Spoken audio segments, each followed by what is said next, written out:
இரட்டை இலை சின்னம் விவகாரத்தில் டிசம்பர் 24ஆம் தேதி தனிப்பட்ட விசாரணைக்கு நேரில் ஆஜராகுமாறு முன்னாள் நாடாளுமன்ற உறுப்பினர் கே.சி. பழனிசாமிக்கு தலைமை தேர்தல் ஆணையம் நோட்டீஸ் அனுப்பியுள்ளது. அதிமுக உட்கட்சி விவகாரம் தொடர்பான உரிமையியல் வழக்குகளில் தீர்ப்பு வரும் வரை இரட்டை இலை சின்னத்தை யாருக்கும் ஒதுக்கக்கூடாது என சூரியமூர்த்தி என்பவர் தேர்தல் ஆணையத்திற்கு மனு எழுதியிருந்தார். மேலும் இதில் தொடர்பாக தேர்தல் ஆணையத்திற்கு உத்தரவிடக் கோரி சென்னை உயர்நீதிமன்றத்திலும் சூரியமூர்த்தி வழக்கு தொடர்ந்தார்.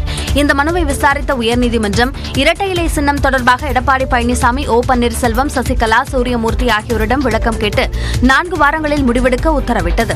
இந்நிலையில் இரட்டை இலை சின்னம் தொடர்பாக டிசம்பர் 19ஆம் தேதிக்குள் இபிஎஸ், ஓபிஎஸ், சூரியமூர்த்தி உள்ளிட்டோர் எழுத்துப்பூர்வமாக விளக்கம் அளிக்க தேர்தல் ஆணையம் நோட்டீஸ் அனுப்பியது.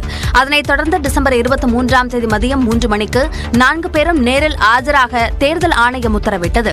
இந்நிலையில் டிசம்பர் 24ஆம் தேதி காலை 11 மணிக்கு தனிப்பட்ட விசாரணைக்கு நேரில் ஆஜராகுமாறு முன்னாள் நாடாளுமன்ற உறுப்பினர் கே.சி. பழனிசாமிக்கு இந்திய தேர்தல் ஆணையம் நோட்டீஸ் அனுப்பியுள்ளது. விவாகரத்து பெற்ற பெண்கள் கணவரை பழிவாங்க சட்டத்தை ஆயுதமாக பயன்படுத்துவதாக ஆண்கள் அமைப்பினர் குற்றம் சாட்டியுள்ளனர். விவாகரத்து பெற்ற மனைவி பராமரிப்பு தொகை கேட்டு தொந்தரவு செய்ததாக கடிதம் எழுதி வைத்துவிட்டு பெங்களூருவைச் சேர்ந்த மென்பொறியாளர் அதுல் சுபாஷ் தற்கொலை செய்து கொண்டது பெரும் விவாதத்தை ஏற்படுத்தியது. இந்நிலையில் சேவ் இண்டியன் ஃபேமிலி என்ற அமைப்பு சார்பில் சென்னையில் பெசநகர் கடற்கரையில் அதுல் சுபாஷுக்கு மௌன அஞ்சலி செலுத்தப்பட்டது. அப்போது ஆண்கள் மீது பொய்யான வழக்குகள் தொடரப்படுவதாகவும் குழந்தைகளை பார்க்க விடாமல் பெண்கள் தடுப்பதாக அவர்கள் குற்றம் சாட்டினர். இது அதுல் சுபாஷ் மூலமாக தான் கேள்விப்படுறீங்க. பட் கடந்த 10 வருஷமா இந்த சட்டங்களால் பாதிக்கப்பட்ட நிறைய ஆண்கள் இருக்காங்க.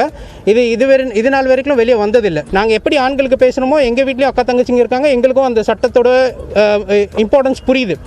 ஆனால் நாங்கள் என்ன சொல்கிறோன்னா சில பெண்கள் இதை வெப்பனைஸ் பண்ணுறாங்க. மேலும் விவாகரத்து வழக்குகள் ஏன் அதிகரிக்கின்றன என்பதை அரசு ஆராய்ந்து நடவடிக்கை எடுக்க வேண்டும் என்றும் அமெரிக்கா போன்ற நாடுகளில் வளர்ந்து வரும் கலாச்சாரமான திருமணத்திற்கு முந்தைய ஒப்பந்த முறையை கொண்டு வர வேண்டும் என்றும் வலியுறுத்தினர்.